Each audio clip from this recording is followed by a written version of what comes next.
Hello, resident FNAF fan here, and today we're talking about Persona 5 Royal in a negative way.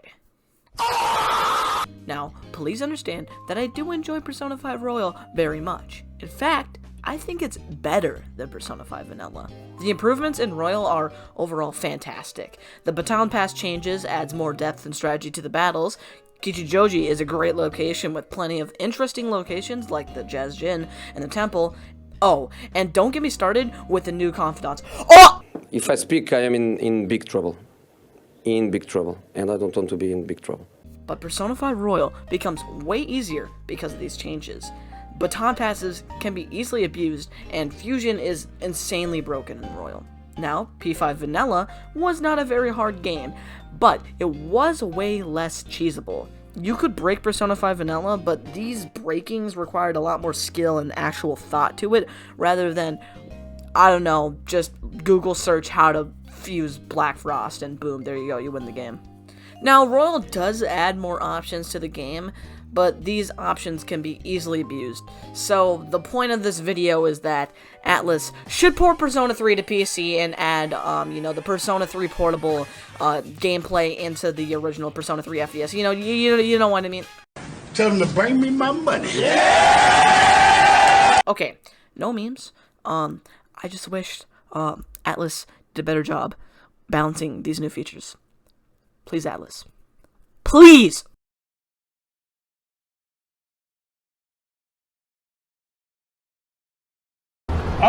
Well, I was, coming out here to... Glasses off. Okay. Go ahead. Well, I was actually coming out here to pick up a cupcake. Two new Confidants were added in P5 Royal. Kasumi's Confidant and Maruki's Confidant. Both of these are pretty fair and balanced. Maruki's is probably better due to him increasing your max SP, but he's not that broken. However, the Twin Wardens Confidant got a huge range. The Twin Wardens Confidant in P5 Vanilla was kind of like a tutorial Confidant. It was good, but it wasn't incredible. However, in Vanilla, their most broken ability, Special Treatment, was unlocked at rank 10. A rank which requested a level 51 Persona. Now, Special Treatment itself is pretty insane, as it allows you to fuse Persona that are higher level than Joker's level for a simple fee. Now, Special Treatment in Vanilla was good, but you needed to fuse a level 51 Persona, and at that point, you were probably near the very end of the game, like around Sei's Palace, maybe even Shido's, so it wasn't insane. But in Royal, Atlus said, fuck it, and let's make Special Treatment even more broken! Special Treatment is now unlocked at rank 5, with rank 10 making it cheaper.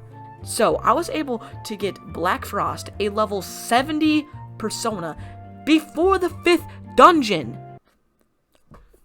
Why? You could easily break the game by just using Special Treatment, and if you're able to get rank 10, you're basically unstoppable for the rest of the game. I mean, not even the final palace in the game, Maruki's, could stop you. You're just insane. You're so powerful. But even more changes were made to the Velvet Room. After killing a certain amount of shadows, the fusion alarm will go off. The fusion alarm is a weird and interesting mechanic. The first fusion during the alarm will be normal, but will give you an increase of stats and maybe a change of the moves for better or worse. But if you fuse this Persona with another one, it will most likely fuck up the fusion and give you a completely different Persona. And these Personas can be insane in both late game and early game.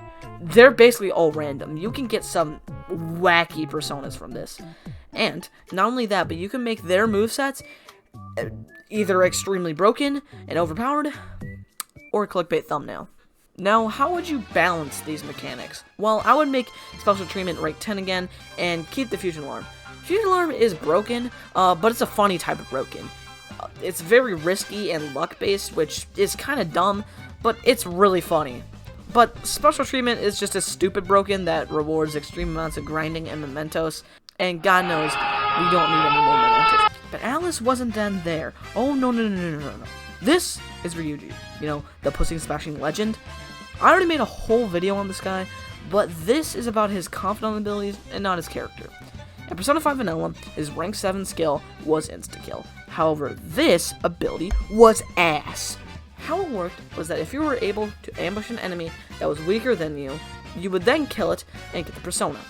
This was terrible, as Persona Fodder was not useful at all in Persona 5 Vanilla, and you would not gain any money or XP from the insta-kill ability. It was so bad that even the most diehard Ryuji stans could not defend how ass it was. It was completely useless.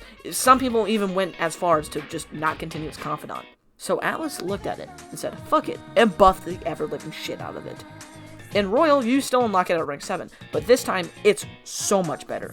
In Royal, if the enemy has a green aura, you can dash into it and gain XP, money, and the max from it.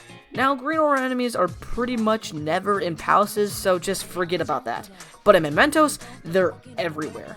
Simply put, you can dash around in Mementos, running into everything and gain all the rewards from it with no downside. This means you can farm insane amounts of XP, money, and Persona Fodder, which is useful due to, the fusion alarm and stuff. So think about it this way. Combine that with special treatment, the game's over. Oh, and I forgot to mention that one of Hifumi's ability doubles your money if you kill the enemy on the first turn of your ambush, and insta-kill counts, so you can realistically just double your money. It's insanely broken.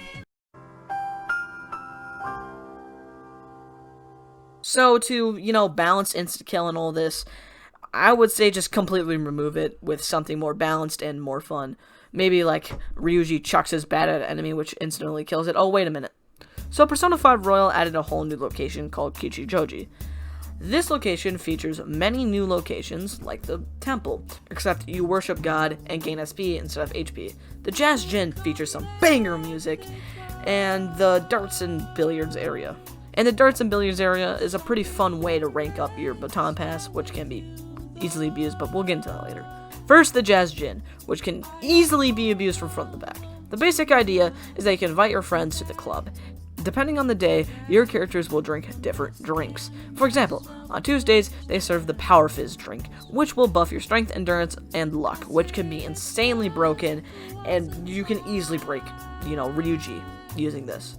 But on Sunday, you might be able to, unlock new skills. These stat buffs can easily be exploited and break your party members to whole new fucking levels. To be honest, I have no idea how to balance this other than, balance it. It's pretty hard to balance something like this without just simply remove it, but I like the Jazz Gym, so it's kind of hard, to say just remove it. However, darts is really cool, and I like the darts and billiards area overall. Ranking up baton passes through darts is rewarding and takes some skill as well as time, and while it is pretty overpowered, at least baton passes, require some strategy to set up, like, maybe teach Joker some banger moves and combine that with, like, Yusuke or something. That's all I really have to say. So that's the end of the video. Honestly, I love this game, but it's so broken and easy that it kind of makes the game a bit dumb and brain dead, and I just wish Atlas made it more engaging. But that's all for today, so please like and subscribe because